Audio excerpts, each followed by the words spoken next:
reinforcement here, which is great. So dogs never get no, they're never told what's wrong.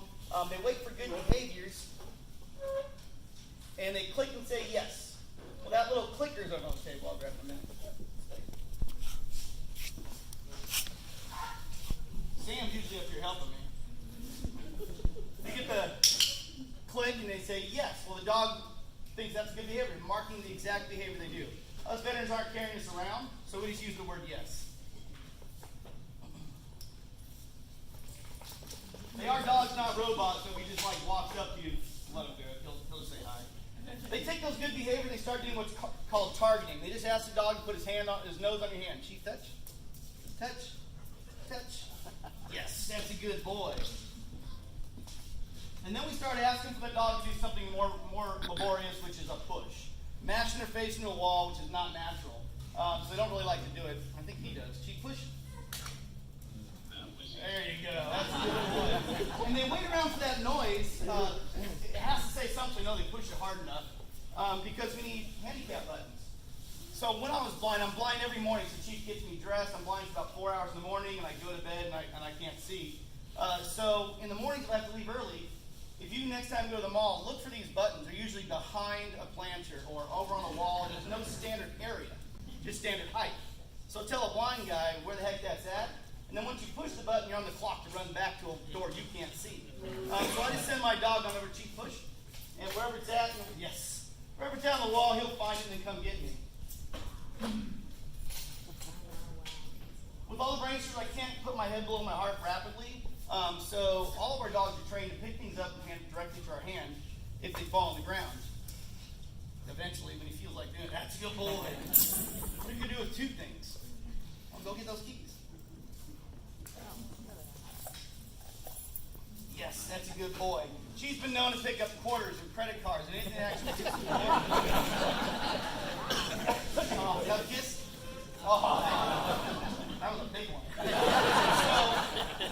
So, with that, all the veterans take medications. At one point, when I got Chief, I was taking 90 pills a day. That's 30 pills, 3 or 4 times a day, costing the VA about $60,000.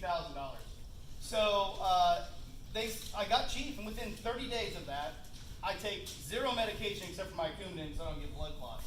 But veterans are a slave to some of these medications. We have medications to wake up, to go to bed, to go through our lives. And some of these medications kill dogs. So you can see we give them the uh-oh or the get it. So we have to give them a cue that says, don't get it. Chief, leave it. Get that bottle. You can see the difference between the bottles and the actual pills. Leave it. Sherpa. He's 10th Mountain. We got to give him a hard time. He's like, I'm going to beat you when we're done. The other thing we do is we tell all of our veterans to get a little track phone from Walmart. Put it in the same place in your house all the time. That way, if something like you fall down the stairs like I did, your dog can go get that phone.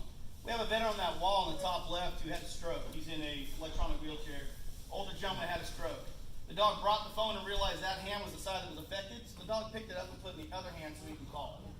I'm usually completely out, so I have the old vet fell and can't get up button on the side of the wall to push Chief pushes. Come here, Chief. Go get that phone. Wrong phone, buddy. Hey. He's like, everybody's got a phone. Chief, go get the phone. Yes, that's a good boy. Come on, let's get it. Oh, good boy. Chief knows, like I said, about 300 different cues. On the very, very top left, that was Aaron Franklin you heard talking. The one next to him is Cappuccino and Mike. And one thing I like doing is working on classic cars down, which I'm sure we can all relate to. The girth is a little different on the creeper and the cars these days, so I got to raise it up. But once I'm on that creeper getting up and down, I find myself passing out, so I just can't work on these cars anymore. And like a good veteran said, stop whining, let me show you how to do it. He taught Chief to get drills, hammers, screwdriver, wrenches, so he has his own little toolbox in my garage full of everything I need. So what these dogs do allow us to get our independence. Obviously, I would not be talking to you in front of the world like I do now. My job predominantly is talk to veterans when they call in. And more than that, it's a 2-year waiting list. It's a long time. Veterans need help right now, not necessarily 2 years from now. it does take that long to train the dogs. What are you doing? You weirdo. So what we started here is called Veterans for Paws. We had some ambassadors early keeping spots on the wall, and they said veterans need to have that outreach, that conversation, that peer counseling. Sam from the Veterans for Paws, a veteran calls up. We go all over the United States to bring that veteran to a Starbucks. You know, they don't necessarily want to go out to the VA mental health, right? But maybe that first step of just talking to other veterans that says you're not alone, and Lori supports that here. And so when I got my dog, Lori said, we need somebody to do that role. And I said, well, heck, being a first sergeant ranger, that's all I did was talk to veterans, so that's not a hard job to do. And that was in 2014. And I've been there ever since. We have about 40 some odd people in our Veterans for Paws all around the United States. So if we have a problem out near New York, we got our buddy Frank who can go drive there. We have people out in California to try to take what Lori has done and add that that personal touch.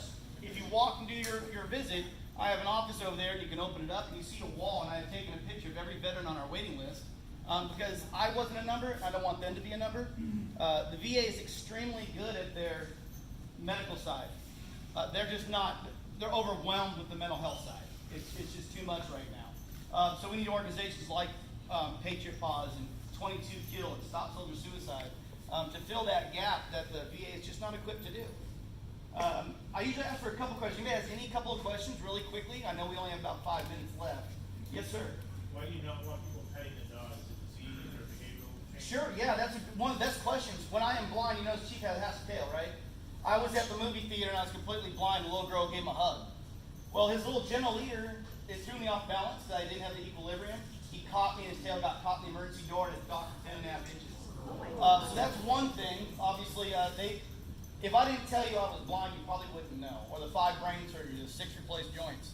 You wouldn't know those things. So like I said, the VA is very good. The second one is, the reason why I was able to go off all those medications is I feel comfortable with Chief, but he also cues me when I need certain meds. They pick up on my neurological systems, kind of like a diabetic dog. So as time goes by, your dog can cue you for certain things. So the more they rub up on other people, the less they pick up on you. There was a question over here.